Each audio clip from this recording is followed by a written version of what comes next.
안녕하십니까.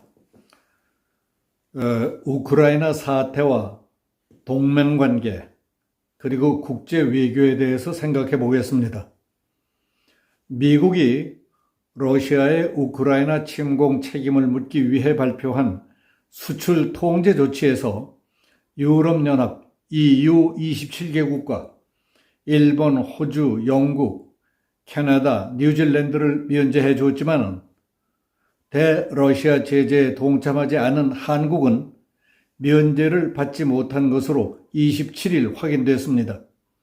이에 따라 미국과 한국 사이에 별도의 합의 사항이 마련되지 않는 한 수출 통제 대상 기술을 사용한 제품을 러시아에 수출하는 우리 기업은 일일이 미국의 허가를 받아야 하는 상황이 된 것입니다.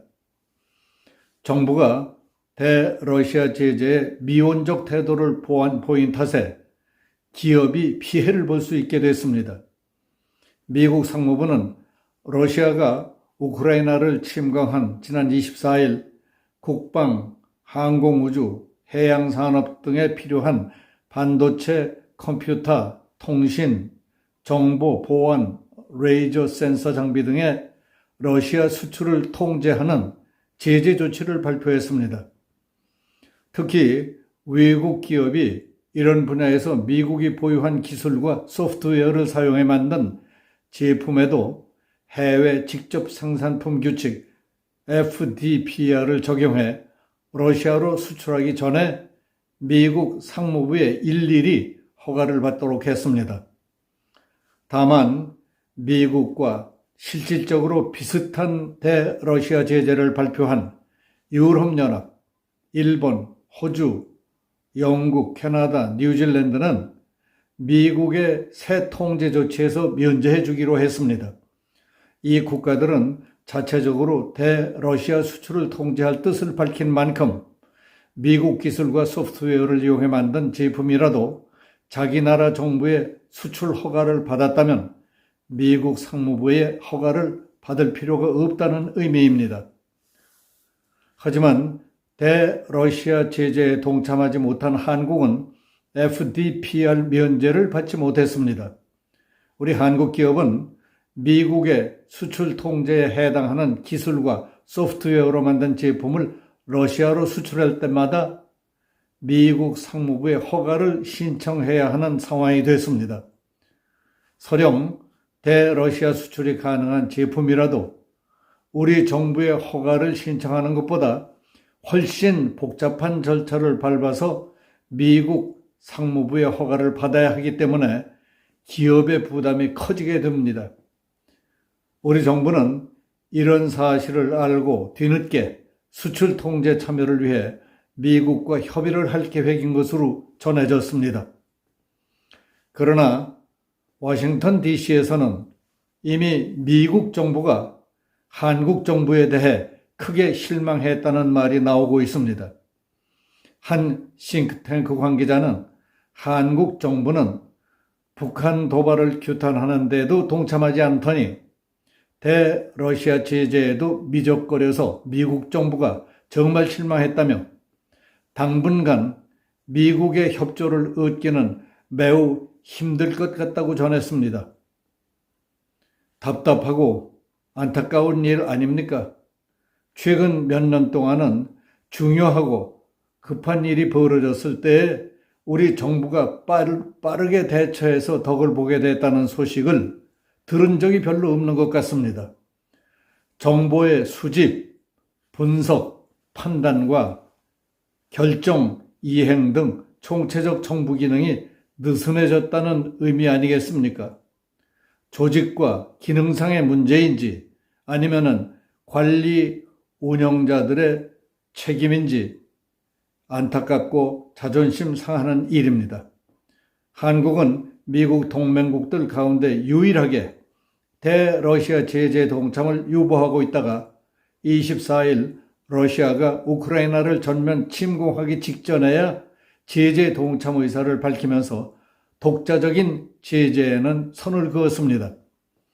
정부는 우리도 제재에 동참했다고는 하지만은 미국과 유럽 국가 등 국제사회는 추후에 부과할 경제 제재를 이행하기로 한 결정에 우리도 참여하겠다는 것이었습니다. 이와 같은 한국 정부의 태도에 대해 미국 전직 관리들은 26일 미국의 소리 VOA 방송 인터뷰에서 소심하다, 너무 미온적이다 하며 염치 없는 나라라는 식으로 노골적으로 비판했습니다. 미 국무부 핵 확산 금지 담당 부차관보를 지낸 마크 피츠패트릭은 한국의 소심하고 미원적인 접근은 솔직히 부끄러운 일이고 어리석은 것이라고 했습니다. 한국이 미국 동맹국 명단에서 눈에 띌 정도로 빠졌다는 것은 현명하지 못한 일이다. 이는 수치스럽기도 하다. 왜냐?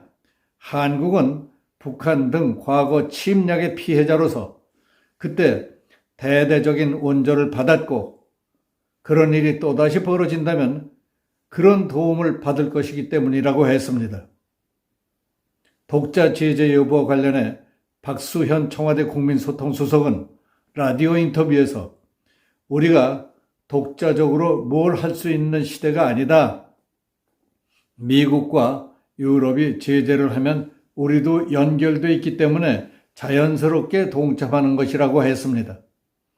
그러나 피츠패트릭 전 부차관보는 한국은 러시아보다 더 큰 경제 규모를 갖추고 있다.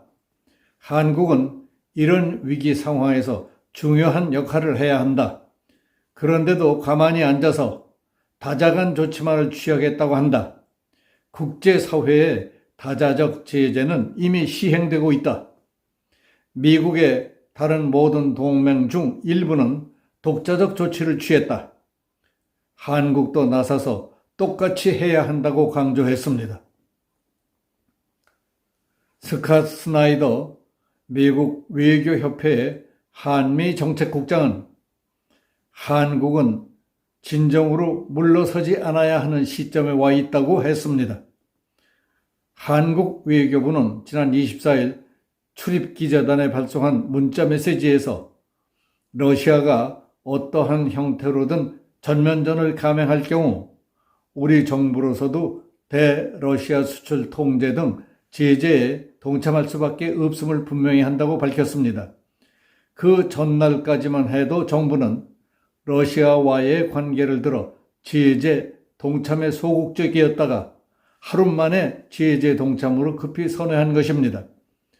이를 두고 미국 정부가 러시아의 침공 가능성을 공개 경고하는 등 군사행동에 확실시되는 상황에서 등 떠밀리듯 뒤늦게 발표했다는 것은 외교적 실수라는 비판이 나왔습니다. 스나이더 국장은 과거 한국은 고개 숙이고 자체 경제 이익에만 집중하는 경향이 있었다. 이번 한국의 조치는 한국의 성장통과 더불어 한국이 세계에서 차지하는 위상과 중요성에 부응해야 하는 일종의 도전을 드러내고 있다고 지적했습니다. 조 바이든 미국 대통령도 유명 유튜버 브라이언 타일러 코헨과의 인터뷰에서 처음부터 내 목표는 모든 나토 회원국을 하나로 만드는 것이라며 푸틴 대통령은 나토를 분열시킬 수 있다고 믿었지만 그런 일은 일어나지 않았다고 말했습니다. 바이든 대통령은 러시아는 심각한 대가를 치를 것이며 장기적으로 유럽뿐만 아니라 인도 태평양 지역의 한국, 호주에서도 그러하다. 전 세계 민주주의 국가들이 함께 한다면 혼란이 더 줄어들 것이라고 했습니다. 대러시아 제재를 통해 한국 등 동맹국들이 뭉쳐야 한다는 주장으로 해석되는 발언이라고 생각됩니다. 게다가 민주당의 이재명 대선 후보가 지난번 TV 토론에서 러시아의 침공은 6개월밖에 안 된 초보 정치인인 젤렌스키 우크라이나 대통령의 잘못으로 일어났다는 식의 발언이 지금 국제사회에서 지탄거리가 돼 한국에 대한 나쁜 여론이 확산돼 가고 있습니다. 이재명 후보의 발언 요지는 나토는 우크라이나를 가입시키지 않으려 하는 데에도 6개월밖에 안 된 초보 정치인인 젤렌스키 우크라이나 대통령이 나토 가입을 공언하는 등 러시아를 자극하는 바람에 이번 사태를 촉발시켰다는 식의 발언을 했습니다. 이에 대해 국제적으로 비판 여론이 지금 심각하게 일어나고 있는 상황입니다. 이처럼 우크라이나 사태 이후 한국 정부와 정치인이 보인 태도는 염치 없고 얼굴 두껍고 어려운 때 서로 돕고 의지하는 국제사회의 기본적인 예양도 모르는 막대먹은 나라처럼 인식되는 것 같아서 매우 부끄럽다는 생각이 듭니다. 이상 우크라이나 사태와 동맹관계 그리고 국제외교에 대해서 말씀드렸습니다. 감사합니다.